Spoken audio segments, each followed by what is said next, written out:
అందరికీ నమస్తే. వీళ్ళకి సలహాలు ఎవరు ఇస్తారో తెలియదు కానీ ఒక దండగ సలహా ఇచ్చారు ఎవరు గవర్నమెంట్కి.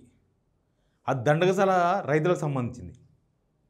రైతులకు రుణమాఫీ సగం సగమే అయింది. రైతు భరోసా ఏమైందో, ఎవరికి వస్తుందో, ఎవరికి వస్తలేదో ఎవరికి అర్థమే లేదు. 4 ఎకరాల వరకు జస్ట్ 3,500 కోట్లనే, ఆల్మోస్ట్ 4,000 కోట్లు వేసుకోరు. 4,000 కోట్లకే మొత్తం 4 ఎకరాల వరకు చేసామని చెప్తున్నారు. మొత్తం 60 లక్షల మంది రైతులకు అయిపోయారు. ఇంకా రైతులకు రైతు భరోసా ఇచ్చేది ఏమి అయిపోయింది. అది 4 ఎకరాలకే క్లోజ్ చేసేటట్టున్నారు. ఇట్లాంటి వ్యవహారం నడుస్తున్న విషయంలో ఒక దండగమారి సలహాను తెర మీద తీసుకొచ్చింది. ఈ సలహాదారులు లక్షల రూపాయలు తీసుకొని జీతాలు ఈ దండగమారి సలహాలు ఇచ్చింది ఎవరో తెలియదు. నేను చెప్తా మీకు దండగమారి సలహా. దీని రైతులు తీవ్రంగా స్పందిస్తారు. ఎందుకంటే రైతులకు కడుపు మంట నాకు తెలుసు కాబట్టి. ఏందో ఆ వార్త మీకు చెప్తా. చెప్పే కన్నా ముందు ఈ వార్త చూస్తున్న మీరందరూ, మీకు అందరికీ కృతజ్ఞతలు. సిగ్నల్ టీవీ వెంట మీరు ఉన్నారు కాబట్టి మేము ముందుకు పోతున్నాం. సబ్స్క్రైబ్ చేసుకునే వాళ్ళు సిగ్నల్ టీవీ సబ్స్క్రైబ్ చేసుకోండి, మాకు సపోర్ట్ ఇవ్వండి. ఇక నేను ఒక పెద్ద చార్ట్ ముందలేసుకున్నా. ఏంది చార్ట్ అంటే ఫ్లెక్సీలు ఏర్పాటు చేస్తారంట ఊరూరా. రుణమాఫీ ఎవరెవరికైందో ప్రతి ఊర్లో ఒక ఫ్లెక్సీ ఏర్పాటు చేస్తారంట. నాకు తెలిసి దీనికి కౌంటర్ ప్రతి ఊర్లో రుణమాఫీ గానుల ఫ్లెక్సీలు కూడా వస్తాయి. ఏదో రైతు కడుపు మండిన రైతో లేకపోతే వాళ్ళ తరపున ఎవరో ఒక ఆసామి ఖచ్చితంగా పెడతాడు. ఇది ఇంకా ఏంటంటే కడుపులో పేగలు తీసి కాళ్ళ మీద వేసుకోవడం అనమాట.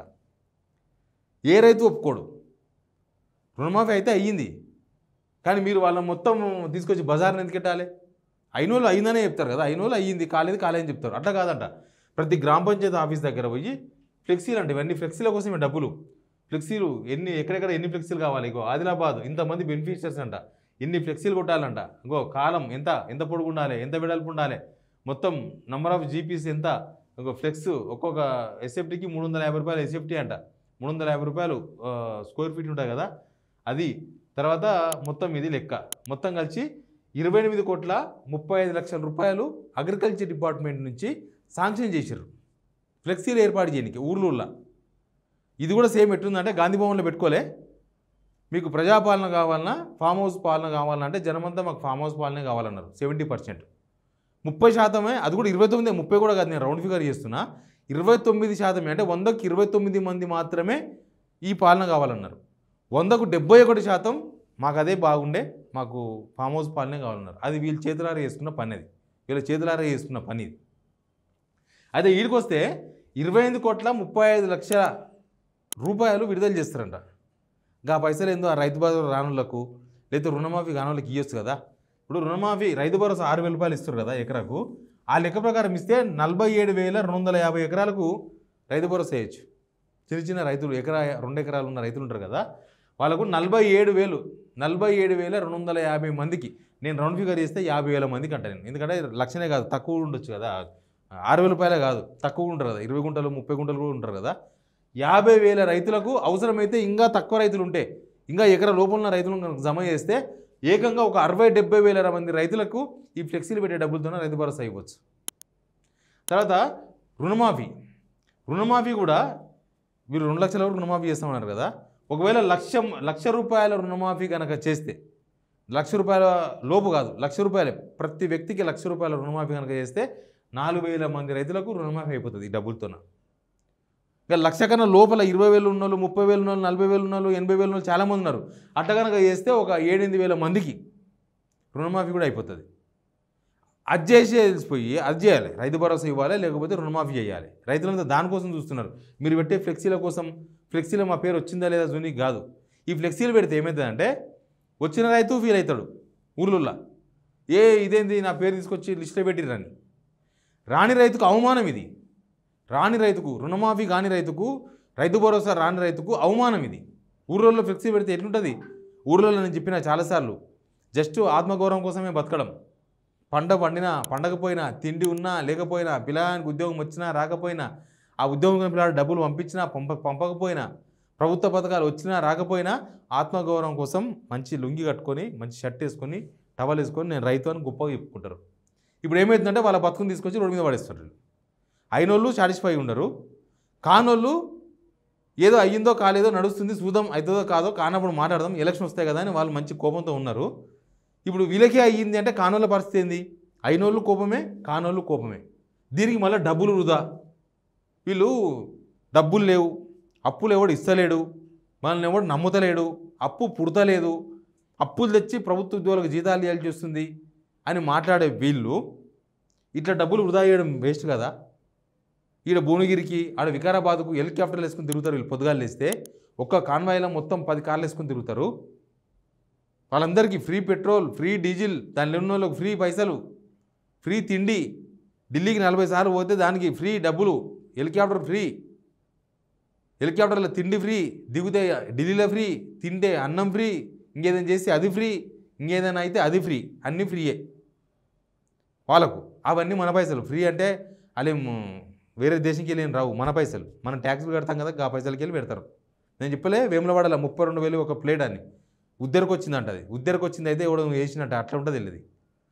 ఇక ఇది కూడా ఉద్దరికి వచ్చింది, మన పైసలు ఇవి కూడా. ఎట్లుందంటే మన కంట ఏలు పెట్టి మన ఏలే పెట్టి కండు ముడిపిస్తారు. ఇప్పుడు మీరు ఇది చేయడం వల్ల ఏంది లాభం? మీరు రుణమాఫీ ఎంత చేసిర్రో చేసిన వాళ్ళు చేసిరని అంటున్నారు. 30% చేసిరని కదా ప్రాబ్లం. ఇక్కడ 30% రుణమాఫీ చేసిరని, 70% మందికి రైతులకు కాలేదని, 170 మందికి రుణమాఫీ కాలేదని ఏకంగా సిపిఐ ఎమ్మెల్యే మాట్లాడే అసెంబ్లీలో ఇక్కడ 558 మందికి ఉంటే ఇద్దరికే రుణమాఫీ, 553 మందికి కాలేదట. ఏంటంటే ప్రాబ్లమ్స్ చెప్తారంట, ఆధార్ కార్డు, ఫోటో, పేరు, ఊరు, అది అని చెప్తారంట. అట్లా చాలామందికి కాలే. ఇక వీళ్ళేమో మొత్తం మూసేసిండ్రు. రుణమాఫీ మేము చెయ్యం, అయిపోయింది, చేతులు ఎత్తేసిండ్రు. ఈ రైతు భరోసా మార్చి 31 అన్నారు. ఇవాళ ఎంత తారీఖు? 26, 27, 28, 29, 30, 31. దానిలో మళ్ళీ సెలవులు ఉన్నాయి. రేపు సాటర్డే, సండే సెలవులు ఇవన్నీ ఉన్నాయి. ఉగాది పండుగ ఉంది. ఇక ఇన్ని రోజుల్లో వాళ్ళకి 2 రోజులు 3 రోజులు మిగిలింది. ఇంకెవరికి ఇస్తారో ఎవరికి ఎవరో తెలియదు. వీళ్ళ లెక్క ఏంటంటే మార్చి 31 వరకు ఎవరికైతే వచ్చిందో వాళ్ళకే రైతు భరోసా వచ్చినట్టు. ఇంకా ఆ తర్వాత రాదు, ఆడికి క్లోజ్, షట్టర్ క్లోజ్ చేస్తారు. ఇన్ని బొక్కలు పెట్టుకొని పోయి ఫ్లెక్సీలు వేసుకుంటారట. ఇక నయ్యం ఊరూరా ఎమ్మెల్యేలు ఫ్లెక్సీలు వేయలే. ఈ ఎమ్మెల్యే మంచోడా చెడ్డోడా, ఈ ఎమ్మెల్యే మంచోడా చెడ్డోడా, ఓట్లేము. ఇవన్నీ ఎందుకు? ఊగే ఎలక్షన్ పెట్టారు. మళ్ళీ ఎలక్షన్ పెట్టుకోరు అనుకో, మీరు చేసిన స్కీము మీ లబ్ధిదారులు మీరు ఎంతమందికి ఇచ్చినారో వాళ్ళంతా కాంగ్రెస్కి ఏమని చెప్పండి. మీరు ఏదైతే స్కీమ్స్ అందలేదో, రైతు భరోసా కావచ్చు, రుణమాఫీ కావచ్చు, ఇంకేదైనా కావచ్చు, స్కీమ్స్ మీరు చెప్పినాయి రానోళ్ళంతా మాకు ఏద్దని చెప్పండి. ఇంకా అంతకు మించి మీ పాలనకు రిఫరెండాలు, ఎవరో వచ్చి మార్కులు వేయడాలు, కేసీఆర్ వచ్చి సలహాలు ఇచ్చుడాలు, ఎవరో మీ గాంధీ భవన్లో ఒక పెద్ద పోల్ పెట్టి మీ పరువు తీయడాలు, ఇవన్నీ అవసరం లేదు. డైరెక్ట్గా ఎలక్షన్ పెట్టేసాను అనుకో, ఎమ్మెల్యే మంచోడో చెడ్డోడో, లేకపోతే ఎమ్మెల్యే ఏం పని చేసిండో, మీ గవర్నమెంట్ ఏం పని చేసిందో జనాలే చెప్పేస్తారు. ఉప ఎన్నిక కాదని చెప్పేది, డైరెక్ట్ ఎలక్షనే. ఇక జనమంతా సంతృప్తిగా ఉండాలని కదా మీ ఉపాయం ఇదంతా. ఆ ఉపాయం మీద గట్ల చేసిన అనుకో ఓపెన్గా అర్థమైపోతుంది. ఓపెన్ బ్యాలెట్ మంచిగా ఎలక్షన్ వస్తుంది, ఓట్లు వేస్తారు, మీరు గెలుస్తారు. అప్పుడు మీరు ఈ ప్రతిపక్షాల నోరులని మూపియవచ్చు. బీఆర్ఎస్ వాళ్ళది, ఇంకెవరిని అడిగితే వాళ్ళది, ఎంఐఎం వాళ్ళది, ఇంకెవరిని అడిగితే కాంగ్రెస్ వాళ్ళది, బీజేపీ వాళ్ళది, సిపిఐ, అందరి నోళ్ళు మూపించవచ్చు. ఇంకా మీకు అవసరమైతే 65 సీట్ల కన్నా ఇంకొక 30 ఎక్కువ 95 సీట్లు తెచ్చుకోరు ఈసారి. ఇంకా అవుట్ రైట్, ఇంకా మీరు దింపేతోడే లేడు, మీరు అడిగేతోడే లేడు. అసలు యువతల పక్క అడిగేతోడు అసెంబ్లీలో ఎవరు మనుషులే ఉండరు. అంతా మీ వాళ్ళు ఏడ చూసినా. ఇంకా మీరే కొట్టుకోవచ్చు భజన, మీరే కొట్టుకోవచ్చు డప్పు, అంత ఈజీగా ఉంటుంది. కాబట్టి ఈ డబ్బులు వృధా చేయకండి, అనవసరమైన వృధా ఇది. ఈ ప్రచారంతోన మీకు నెగిటివ్ అయితే తప్ప పాజిటివ్ కాదు, నెగిటివే ఇది. ఇప్పటివరకు ఏ గవర్నమెంట్ ఈ సాహసం చేయలే. వీళ్ళు సాహస వీరులు తయారైనరు, వీళ్ళు సాహసం చేస్తున్నారు. ఊరు 20 ఫ్లెక్సీలు పెడతామని. మామూలుగా ఉండదు, ఆడ డప్పులే కాదు, వేరే కూడా కొడతారు. అట్లుంటుంది రైతుల పరిస్థితి, ఊర్లో ఉన్న పరిస్థితి. ఊర్లో మొత్తం రైతులే, 90% రైతులే ఉంటారు. ఇక మీరు పోయి ఆ రైతులతో గేమ్స్ ఆడదామని చూస్తున్నారు. ఎనీవే, ఇది రైతులకి ఈ వార్త చేరాలి, అందరు షేర్ చేయండి. ఎందుకంటే వాళ్ళ ఊరు కూడా ఫ్లెక్సీ వస్తుంది, వాళ్ళ రెస్పాన్స్ ఏందో కూడా మనకు అర్థం కావాలి. కాబట్టి రైతులకు చేరేదాకా ఈ వార్తను షేర్ చేయండి. Please subscribe signal TV.